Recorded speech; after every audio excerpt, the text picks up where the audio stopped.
Got a lot of static. Hello? Yeah, I got you.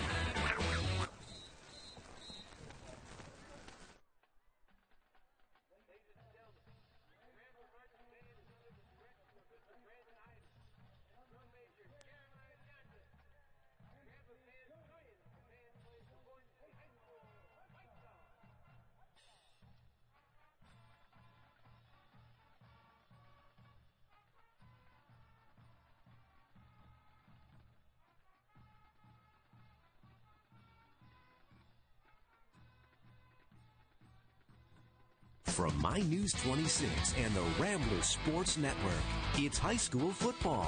Coming to you today from Boyne City's Earl Brotherston's Field. This 26 Sports and RSN high school football presentation is brought to you by Wolverine Power Cooperative and Great Lakes Energy. Your local electric cooperative is looking out for you.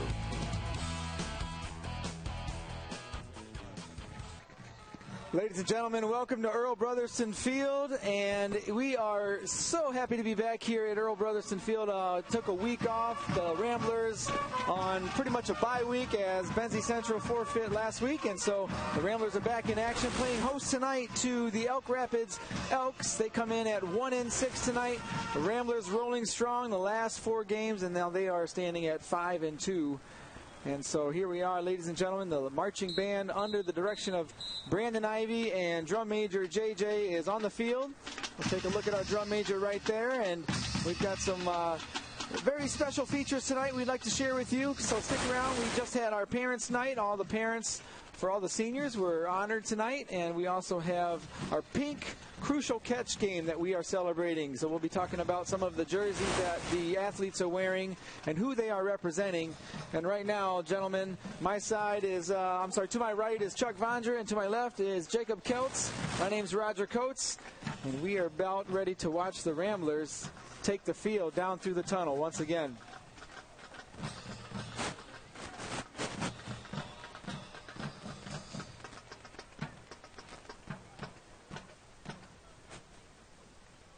And here comes the Ramblers. Our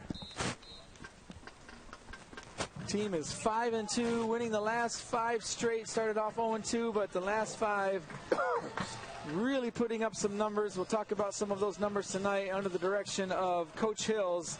And there you see the Ramblers locked arm in arm, waiting to run through the tunnel. We got Dom Archie pumping them up in there. Here they go, taking the field. The Ramblers charging on to Earl Brotherston Field, looking for a victory tonight, would seal another playoff berth for the 2016 season. A lot of doubts, guys, coming in 0-2, and people started talking a little bit, but you read the papers, Coach Hills was never worried at all. Never for a minute. He schedules a real good game against the Gaylor Blue Devils, and Boyne City played those guys here, where we didn't win that game, but it's a Division III school that Boyne played. They played fairly well. Coach found some things to fix and work on. Next week Charlevoix comes in and beats Boyne in overtime, which is a huge win for the Charlevoix program. These guys had to buckle down and find out who they were. The trust the teammate talk happened, and they rattled off the last 5 in a row, which is impressive. And that's what you want, and I think that's exactly what Coach Hill sets the team up for is, here's the challenge, and you better rise to it if you want to make something happen this season. And, to their credit, a lot of the young players, a lot of juniors on the team. We've talked about it this season, Jacob, and a lot of the juniors rising to the occasion this year. Got me.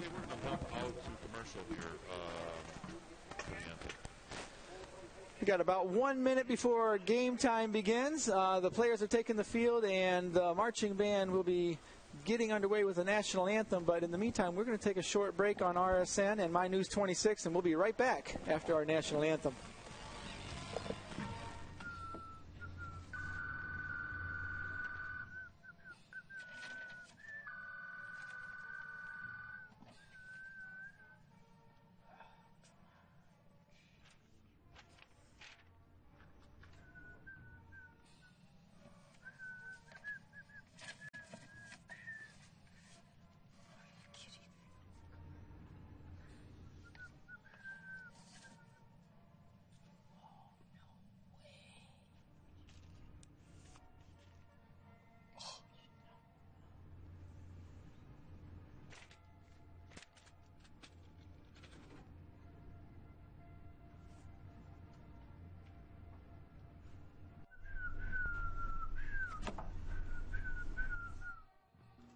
Thank you. That was my presentation.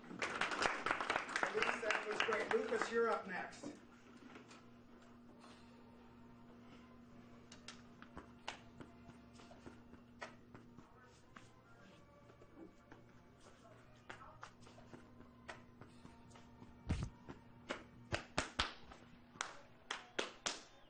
What does that mean? I got it. Oh, that's what it is.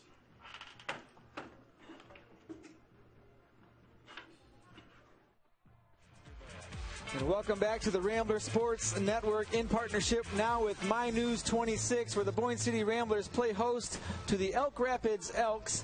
Elk Rapids coming in at 1-6. Their only win this year to Sutton's Bay, who went on to forfeit the rest of their season. And Boyne City, as we mentioned, on a beautiful roll here the last 4 games, winning strong and coming together as a team, as we just discussed. Elk Rapids comes in with some a 1-6 record. However, if you watch the film on those guys, they have a very active defensive front. They like to run some stunts, try to confuse you up front. They've got a couple of 3-year starters, I think. Joe Fogo, just talked to his family before the game. Number 45, Sempert, I think his name was. I watched that kid warm up. Impressive-looking football player, Mr. Sempert is. Troutman, that's a common name over there in Elk Rapids. His brother's done playing in Dayton, I believe, playing some college football. Well-coached group. They're going to run that spread offense and try to attack our secondary, which, as you know, Carson's done a good job this year. He's improved. Mason Gardner had a great game 2 weeks ago. So I think you're in for a good game. Number 88, Marshall Fox, is going to kick off to the Ramblers. And it appears it's going to be out of bounds here. And it does roll out of bounds. It's going to be a penalty on Elk Rapids. Not how the Elk Rapids Elks want to start this game with a penalty, but hey, you'll remember the last time we put out a hype video this week trying to pump up this game early on in the week from RSN, our Rambler Sports Network, and it was a video that was put out by Malik Smith and I believe Mac Alexander a couple years back when we were on that playoff run, and it was just nice to watch that hype again once more. 2 years ago, it was that Troutman name, Adam Troutman, that caused that big controversial call at the end of the game. They running the goal line, a fumble. Well, that playoff run almost didn't happen down on our south end of our field there. He hadn't fumbled that snap. It could be a different game. True story. Different season for those kids, which was a miracle season. Gardner takes a snap, and he's going to pitch it to Taryn Bell for about a 4-yard gain, maybe 4 or 5-yard gain. So fast forward 2 years. Last year, Elk Rapids forfeit the game against Boyne City, so we did not make the trip down. And here they are again, right back at Earl Brotherston Field for what some are saying is a rematch, but a totally different team. And I would call the rematch 2 weeks after that season game. Elk Rapids had to come right back in here for the pre-district final, and that was an outstanding game as well. Boyne City come away with a victory. Yeah, that's the game we could have lost the season on right there. They're going to give it to Joe Ball, who finds some room and is tripped up by... Well, I find it interesting that Elk Rapids has realigned some of their defensive players here, trying to take the outside run away, and talking to some of the guys before the game. They had some concerns about the sweeps and the tosses outside, and Coach must have seen it, because here we go inside over the A-gap or 2-hole here. Now. Joseph Ball picks up about 15. Chuck, you and I were talking before the game how Joe Ball missing 6 quarters. That's minus 1 entire game and 2 quarters down at Kingsley. Still over 1,000 yards rushing this season. Unbelievable. It's going to be a pass here. And it's going to be intercepted by number 58, Dale P., we'll say. Pitawanakwat. Yeah, his brother played last night. I think it's a brother. That's right. Played last night down in Elk Rapids. We heard that name in Elk Rapids last night. Makes it easy to spit it out. Yeah, Mason, he should have ate this ball probably. He got him wrapped up and he couldn't get everything on it. Nice read by that Pitawanakwat kid. It looked like he was intending the ball for Eric Carson. Number 21 was in the area, but Pitawanakwat read it beautifully, cut it inside, and picked up the first interception, first turnover of the game, and the Elks take over on offense.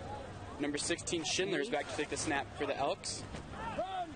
It's going to be a screen pass to number 1, nice defense. Villegas.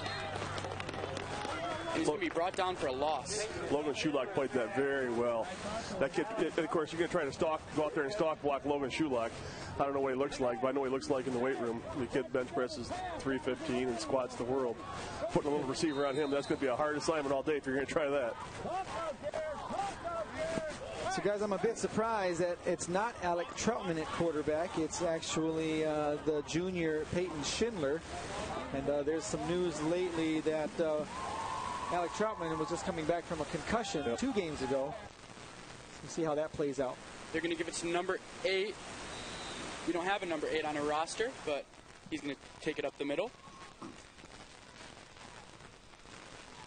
Well, we might want to get his name because it looks like he might be a pretty potent ball carrier there as he takes the handoff for the Elks. Yeah, he lined up right at the quarterback in a kind of a delayed handoff. Ramblers were disciplined in their spots. That didn't do any good for him. Schindler gets the snap. Looks like it's going to be a pass here. It's going to be incomplete. There's that 45 we talked about at the beginning of the game. He's a big target. Quarterback just missed him. He was open. He could have had some yards there.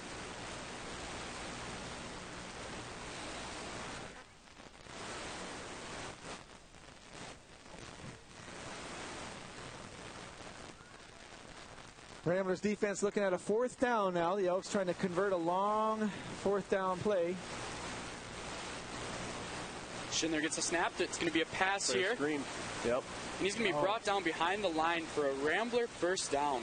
That's Jacob Ager there to make it. That's our big number 1 tackler this season, getting at least 12 to 16 tackles per game on average. He reads that play on the line of scrimmage there. We're going to check out this replay here. Jacob Ager, our linebacker. A little dump pass to number 8. Watch those when you see those linemen release like that, as a linebacker, you're thinking automatic screen, automatic screen. As soon as they let go of them guys, they hold them up for a second or two and let them go. And Jacob Ager made a great read seeing that and came up and took care of business. So let us explain the Ramblers offense. Normally you would see on number 16's jersey the last name Gardner, but Gardner is representing another family member tonight, and we'll discuss more of the crucial catch purposes of why they're wearing those names.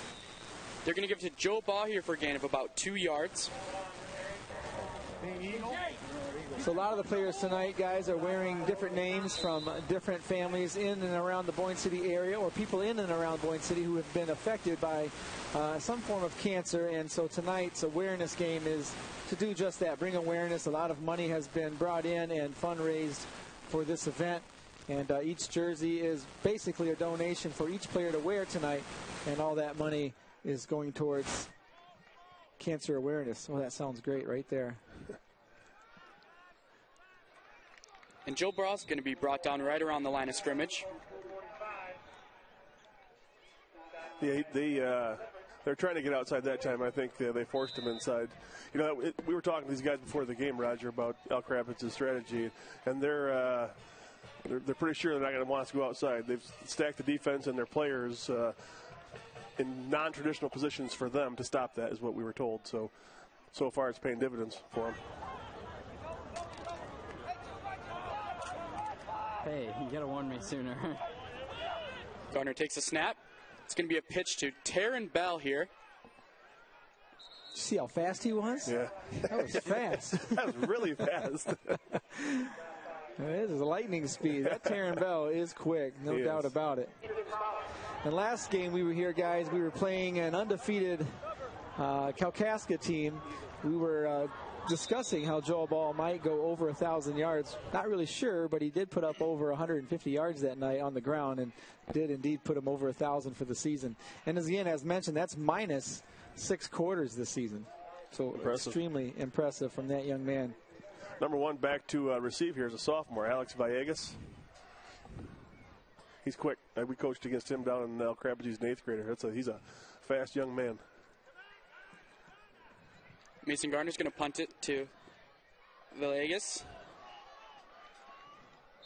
And he's going to be brought down by a host of Ramblers. Yeah, good punt, good coverage. Appears he got it just past the 40-yard line, where the Elks will begin on offense again here, as the first quarter is now looking at 8 minutes and 40 seconds on the clock. And we'd like to remind all of our viewers who are watching outside tonight to tweet us at Team BCVI, hashtag RSN Live, and let us know where you're watching from and who maybe you might be watching the game with. Maybe a shout out to some of our players tonight. It's going to be a handoff up the middle there from Elk Rapids.